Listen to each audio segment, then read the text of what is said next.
Сегодня мы будем презентовать новый широкомасштабный, всеобъемлющий проект. Проект называется Алашара, представительство Карачаево-Черкесии. Под этот проект создана структура, в котором есть все направления жизнедеятельности общества. Создана команда.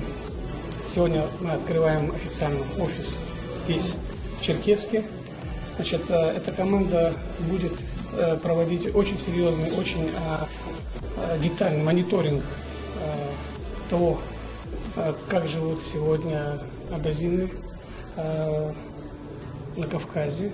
После качественного мониторинга будем создавать очень подробные программы, прописывать этапы и качество их воплощения.